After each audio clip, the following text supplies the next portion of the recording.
When you can feel the characters' emotions, I think that's what you come here for. That's what you come to read for. That's what you're picking up a book for, to feel something, right? Or is it just me?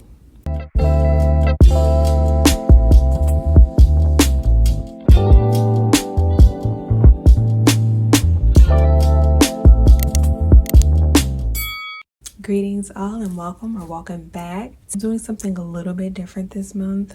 I will be giving you guys my audiobook of the month, my ebook of the month, and my physical book of the month. So let's get into it. So we have my audiobook of the month, which is Songs in the Key of Love by D. Rose. This one was published in 2022, but was published on Audible February 2024. This one was narrated by J. Shanny Michaels and Miles Washington, who did lovely jobs.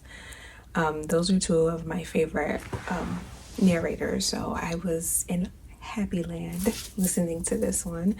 I did originally read this book back in 2022 when it first released in ebook. This one is 7 hours and 42 minutes on audio and 302 pages in ebook. Our heroine of the book is either pronounced Ayla or Isla. The narrator pronounces it as Isla. I'm not sure how it's supposed to be pronounced, but it looks like Ayla to me. Ayla. Either way, doesn't matter, I guess. And our hero is Kendrick. So Ayla and Kendrick are both in the music industry. If you couldn't tell by the title, Songs in the Key of Love, which I think is a play on Stevie Wonder's Songs in the Key of Life. I'm just going to read my thoughts since I can't seem to get my head together to speak off my dome. So here we go. Stories like this really make you stop and think about how we put celebrities on a pedestal to the point where they don't have room to be human, make mistakes, take their time to live life, and enjoy the process of making art that speaks from their souls, their true selves, to grieve, grow, and change. So that's what I wrote down as my thoughts, and I still stand on that.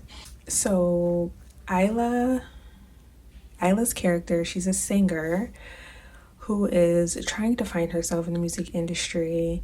She's kind of branded as one thing, and she's trying to record an album that label has her contracted for an album. They've been waiting on the album, but they're being patient, they're being understanding of her process, but it's taking her longer than she wants. Her team is backing her. They're very supportive. They encourage her to go on vacation, to take time to clear her mind and focus on herself and, try to find some inspiration to be able to record this record. And, the fans are pressuring her for new music, and she's feeling the weight of that. And yeah, so that's why I wrote down those thoughts, because I'm like, that's true. Because if you think about Rihanna, how many of her fans have been pressuring her for new music for a long time, and she's clearly doing other things with her life. She's enjoying her life. She's growing her family. Like, let that woman live. If she want to come out with more music, she'll come out with more music. Obviously, you guys love the music that she already has out.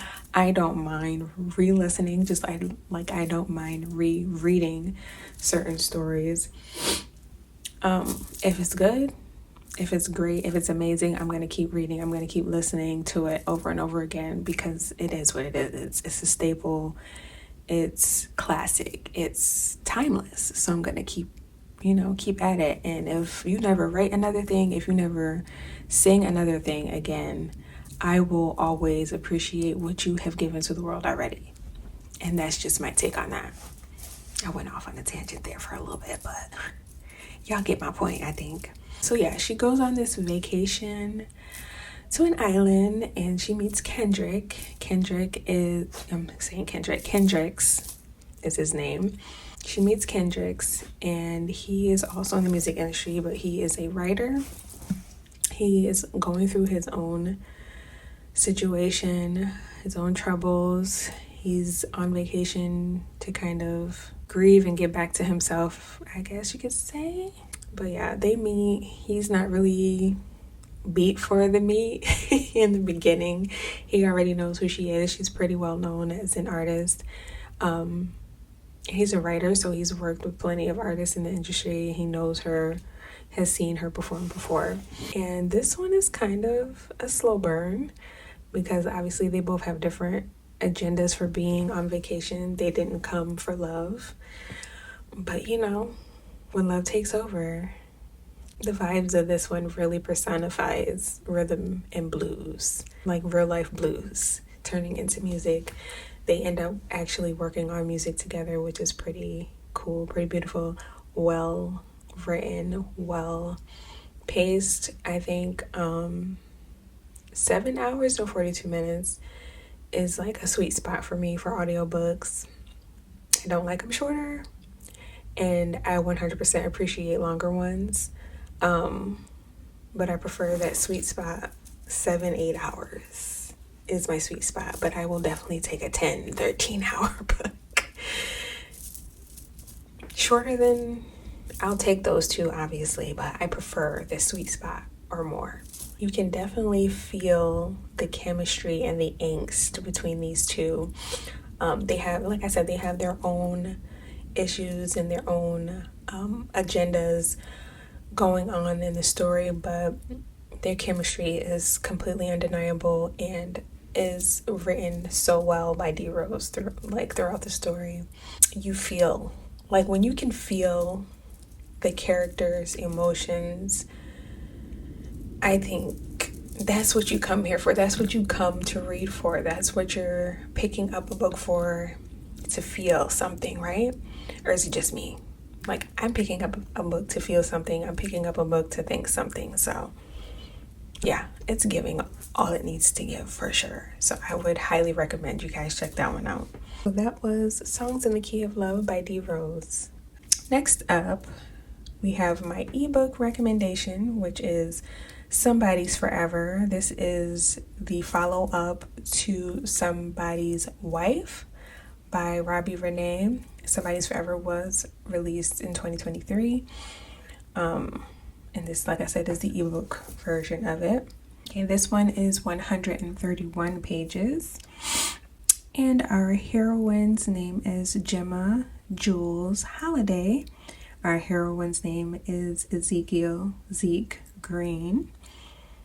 I really don't want to give too much on this story because it is a follow-up to the original story, Somebody's Wife, but I thought this was an amazing follow-up to the original story. If you've read the original story, if you haven't, I would highly recommend that you do that before you read this one. But this is my book of the month. So they are a really beautiful couple with a unique connection, and their connection is so undeniable. In the original, or not in the original, in the first book, Somebody's Wife, Gemma, gosh, I don't want to spoil anything for you guys.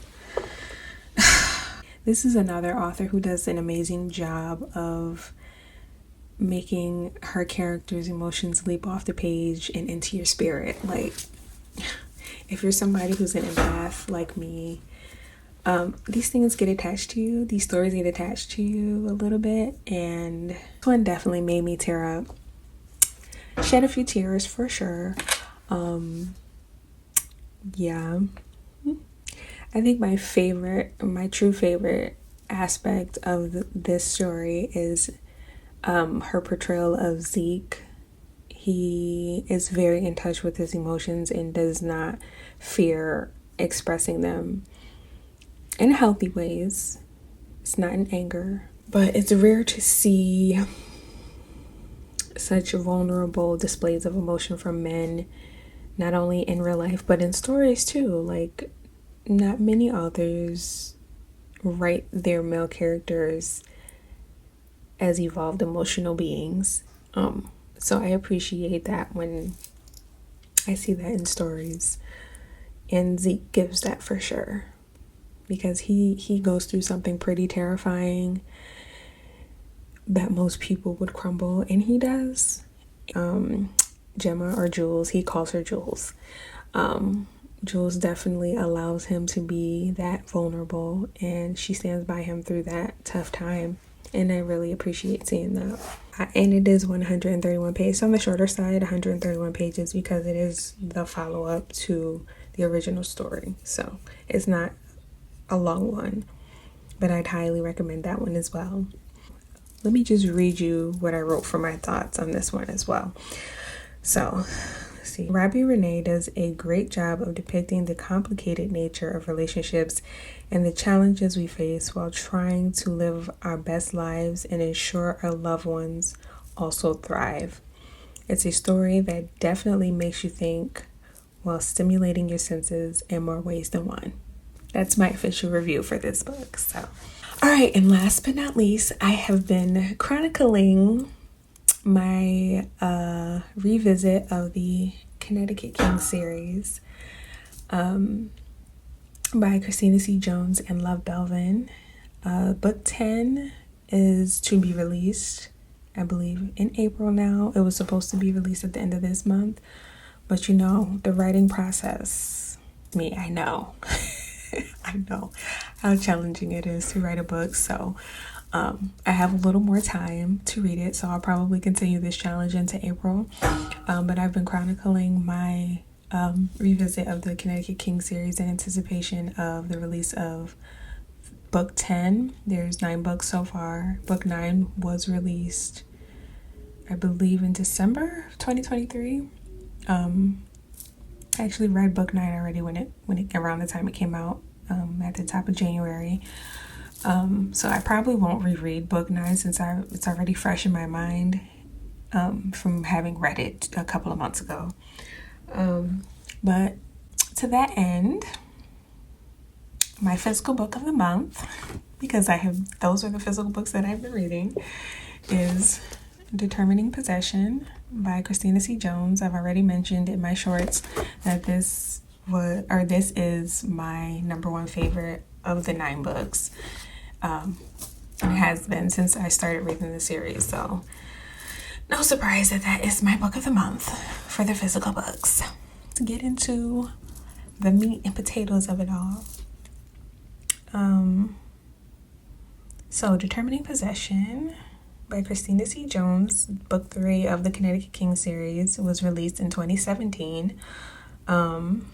And it is, how many pages did I say that was? This was 313 pages and chronicled the adventures of Wilhelmina Cunningham, and Ramsey Bishop.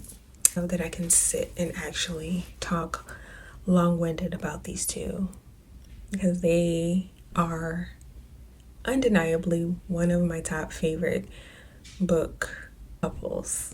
Yes, they are my top 5 book couples.